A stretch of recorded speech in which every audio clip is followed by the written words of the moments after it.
दिखाया और अप्रत्यक्ष रूप से बहुत सारे जीवन में शिक्षक होते हैं। मेरे स्टाफ साथी भी मेरे लिए हर मोड़ पे कहीं न कहीं शिक्षक होते हैं।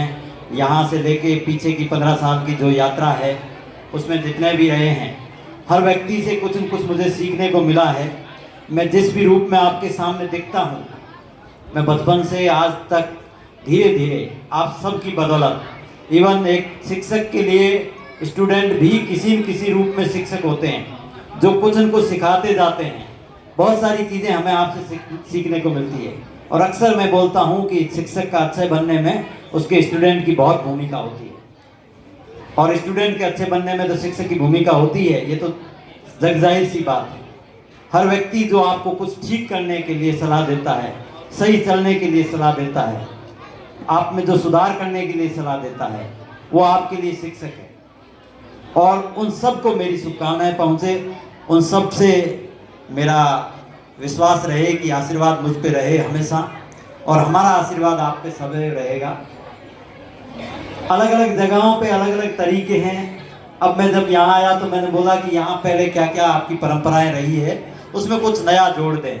आप जो ये देख रहे हैं कि इस तरह के और कुछ चीज़ें ऐड की मैंने, ये वहाँ से ही आई हुई है। अलग अलग जगह अलग अलग होते थे, कोचिंग लाइन में और अलग तरीके से होते थे, नवोदय में और अलग तरीके से होते हैं, साउथ की अपनी परंपराएं, हर जगह की कुछ अच्छी अच्छी चीज़ें हैं। कोशिश करता हूँ कि अपने यहाँ जितना समय और जितनी व्यवस्थाएं हैं उनमें क्या बेहतर हो सकता है उसको अप्लाई करने की कोशिश करता।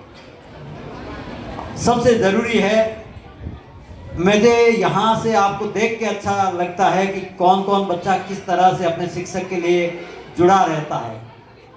बहुत सारे बच्चे बहुत सारे मैसेज करते हैं आज के दिन मुझे, अभी भी व्हाट्सएप पे। हमारे ज़माने में वो दौर नहीं था और वो भी दौर था कि जब हम शिक्षक को कुछ बोल पाएँ, हमारे मन में क्या भावना है ये व्यक्त कर पाना बहुत मुश्किल काम था। खूब सारा रेस्पेक्ट होता था, लेकिन उसके साथ उससे कई गुना भय भी होता था। आज के दौर में वो भय उतना नहीं रहा है। शिक्षक और स्टूडेंट के बीच में मेरी अपनी व्यक्तिगत राय में ये है कि सीमाएं रहते हुए आपसी मित्रता के संबंध भी होने चाहिए। यानी आपको ये ध्यान रखना है कि मेरी क्या लिमिट है सर से बात करते समय, लेकिन उसके साथ साथ आपकी ये बात कहने की हिम्मत भी होनी चाहिए कि आपके मन में कुछ आ रहा है और आप अपने शिक्षक को बता ही नहीं पा रहे हो। ऐसा भय भी काम का नहीं होता, उससे कई सारी प्रतिभाएं दब जाती है। लेकिन ऐसा भी नहीं हो कि आप शिक्षक के साथ किस तरीके से बात करें और क्या मर्यादा होनी चाहिए, क्या सीमा होनी चाहिए, वो भी भूल जाएं। ऐसा भी नहीं होना चाहिए। वो लिमिट भी बनी रहे और उसके साथ साथ आपका भय भी नहीं हो। ऐसा एक स्टूडेंट का टीचर के साथ रिलेशन होना चाहिए। मैं ऐसा अपने स्टूडेंट से आशा करता हूँ कि आप कुछ भी मुझे बोलिए, लेकिन एक स्टूडेंट की लिमिट में रहते हुए आपकी कोई भी समस्या साझा करिए। और ये मैं जहाँ जा रहा और उसी वजह से मुझे बहुत सारे बच्चे आज भी फ़ोन कर लेते हैं कि सर ये समस्या आ गई है, क्या करें। चाहे वो घरेलू समस्या हो, जो उम्र में आगे बढ़ने की समस्याएं हो, रोजगार से संबंधित समस्याएं हो, बहुत सारे सालों बाद में आपको नौकरी लगने को लेकर तनाव में आते हैं, उस समय किसी की ज़रूरत पड़ती है। तो जहाँ भी जो भी चीज़ है, आपके पास में एक व्यक्ति ऐसा होना चाहिए आपके दिमाग में, आपके जहन में, कि कभी कोई मुसीबत आए तो वो व्यक्ति है जिसके साथ मैं बात साझा करूँगा, मेरा तनाव कम होगा, मुझे सही रास्ता दिखाएगा, मुझे गाइड करेगा। ऐसे सारे लोग आपके लिए शिक्षक है और जीवन में ऐसे लोग होने बहुत ज़रूरी है। इस भागती दौड़ती ज़िंदगी में जो बड़े शहरों में तनावों के कारण है, निश्चित रूप से उनके पास ऐसे लोगों की कमी है, वरना ये समस्या नहीं आती है कि आप तनाव की वजह से।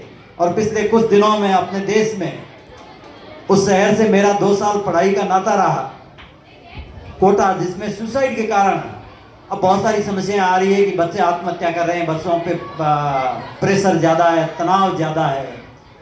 उसमें बहुत सारे फैक्टर है कि केवल एक वही नहीं है, उसके इतर उस शहर ने अपने राजस्थान की देश भर में पहचान तो बनाई है।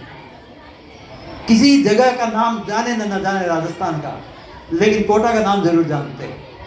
तो जहाँ खूबियाँ आती है वहाँ कमियाँ भी आती है, वहाँ समस्याएं भी आती है, क्योंकि बायोलॉजी में एक चीज़ होती है कैरिंग कैपेसिटी, धारण क्षमता।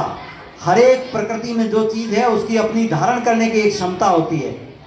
अगर कुछ चीज़ें उस धारण क्षमता से बाहर निकलने लगती है तब समस्याएं आने लगती है। तो उस शहर की भी अपनी एक धारण क्षमता है, उससे भी ज़्यादा बढ़ गया, तब ये समस्याएं आने लगी है। तो अनुभव में जहाँ भी रहा, मुझे कभी कोई खराब चीज़ नहीं मिली। पता नहीं खराब होती होगी, लेकिन मुझसे कोई खराब चीज़ नहीं टकराई, मुझसे कोई खराब बच्चा भी नहीं टकराया। अक्सर ये शिकायत रहती है कि ये बच्चा ऐसा है, वो बच्चा ऐसा है।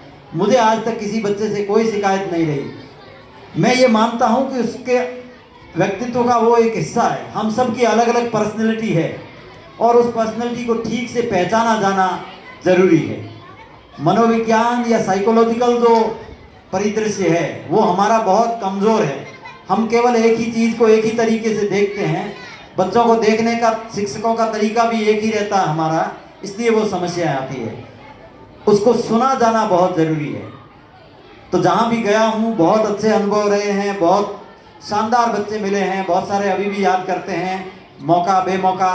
और ज़रूरी नहीं कि आप व्हाट्सएप या इस तरीके से याद करें, आपके जो भी फेवरेट है आपके दिल में याद होना चाहिए। और सबसे बड़ी बात है कि जो बच्चे अपने टीचर के लिए रेस्पेक्टफुल है, आगे के जीवन में वो अपने माँ बाप के लिए भी रेस्पेक्टफुल रहे हैं। मैं यहाँ देख के ही अंदाज़ा लगा लेता हूँ कि कौन आगे चलकर बड़ा होने के बाद में, जब वो आत्मनिर्भर हो जाएगा, जब तक हम माँ बाप पे निर्भर है तब तो उनका सम्मान करना हमारी मजबूरी है, करते भी हैं। लेकिन उसके बाद में वो क्या बन जाएगा, वो आईएएस बन जाएगा, वो आरएस बन जाएगा, वो प्रिंसिपल बन जाए, वो लेक्चरर बन जाए, वो ग्राम सेवक बन जाए, वो पटवारी बन जाए, कुछ भी बन सकता है। सारी संभावनाओं के बीच मुझे ये अंदाज़ा हो जाता है कि ये बच्चा आगे चलकर अपने माँ बाप के लिए कैसा होगा। और ये बात झलक जाती है कि अगर आप टीचर के लिए रेस्पेक्टफुल हो ना, तो 100% आप माँ बाप के लिए अनरेस्पेक्टफुल हो ही नहीं सकते। वो बच्चे सारे ही रेस्पेक्टफुल होंगे ही होंगे।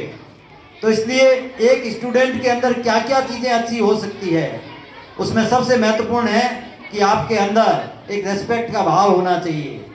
वो चाहे टीचर, प्रत्यक्ष टीचर हो चाहे अप्रत्यक्ष टीचर हो, उसके लिए रेस्पेक्ट का भाव होना चाहिए। एक स्टूडेंट के लिए सबसे इम्पोर्टेंट ज़रूरी चीज़ है कि वो अनुशासित होना ही चाहिए। डिसिप्लिन उसके लिए मस्ट है। जब बात आती है अनुशासन, डिसिप्लिन और टैलेंट की, तो आप सर्वे करके देख लीजिए, इधर उधर देख लीजिए। जो पुराने टीचर है उनको अनुभव है। कल परसों ओम जी एक एग्जाम्पल भी दे रहे थे आपके ही गांव का। टैलेंट होना पर्याप्त नहीं है।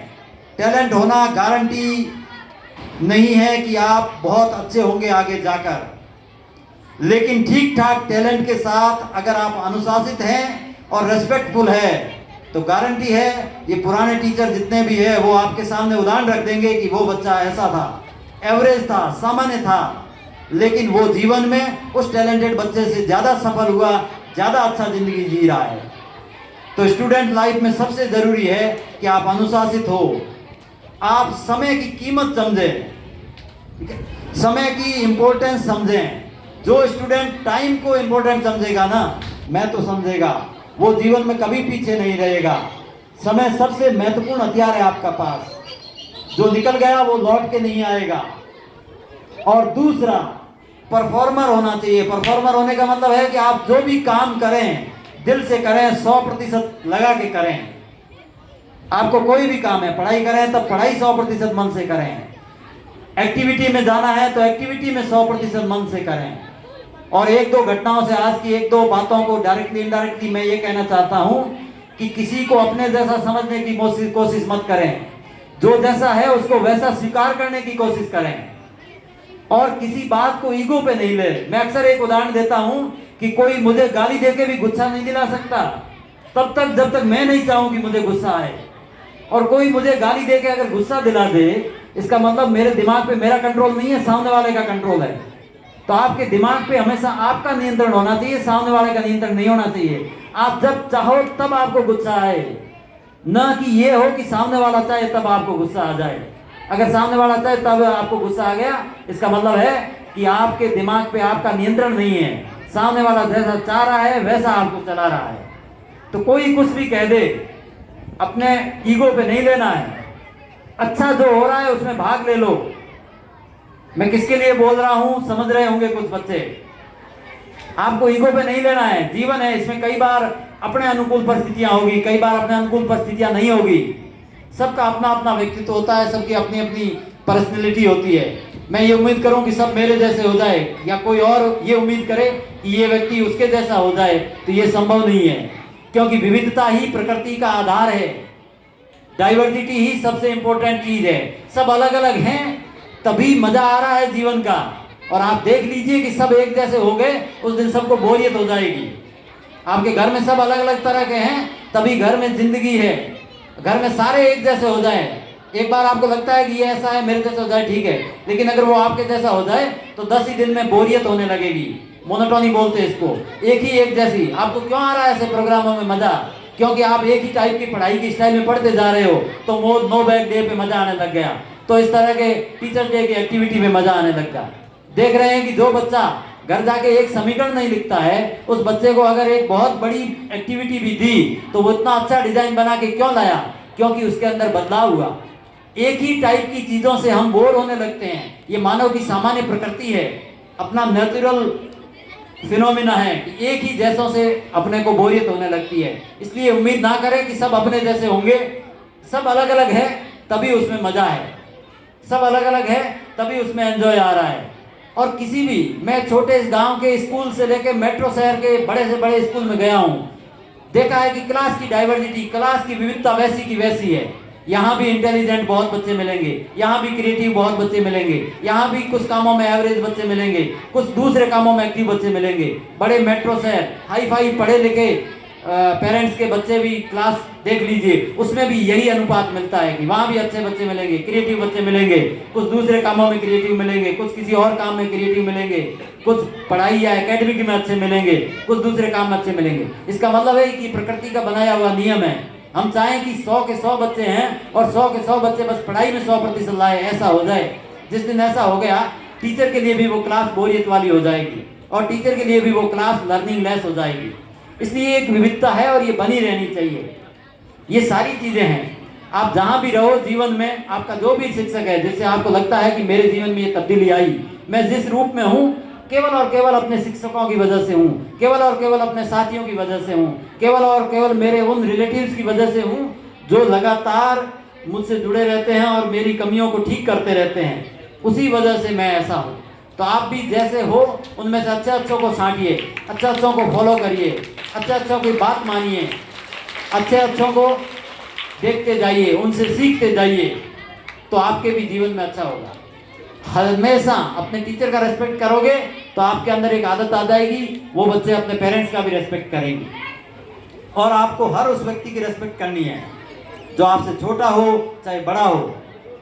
हर एक को आप अच्छे से बोलोगे, प्यार से बोलोगे, अच्छे से बात करोगे तो आपको उतना ही मजा आएगा, सामने वाले को भी उतना ही मजा आएगा। आप खराब बोलोगे, हो सकता है आपको अच्छा लग रहा हो लेकिन सामने वाले को अच्छा नहीं लगेगा। ठीक है ना? तो ये जो बातें हैं ये मैंने इधर उधर से सीखी है। अब एक 4 लाइनें आपको सुना देता हूं जाते जाते कि टीचर क्या होता है। ठीक है? या जो भी अच्छे काम करते हैं वो लोग कैसे होते हैं, उनके लिए है कि कांटे बना रहे हैं कोई गुल बना रहे, कांटे बना रहे हैं कोई गुल बना रहे, कुछ लोग कहीं काग को बुलबुल बना रहे, कुछ लोग कहीं काग को बुलबुल बना रहे, कुछ रास्तों को खाई में तब्दील कर रहे।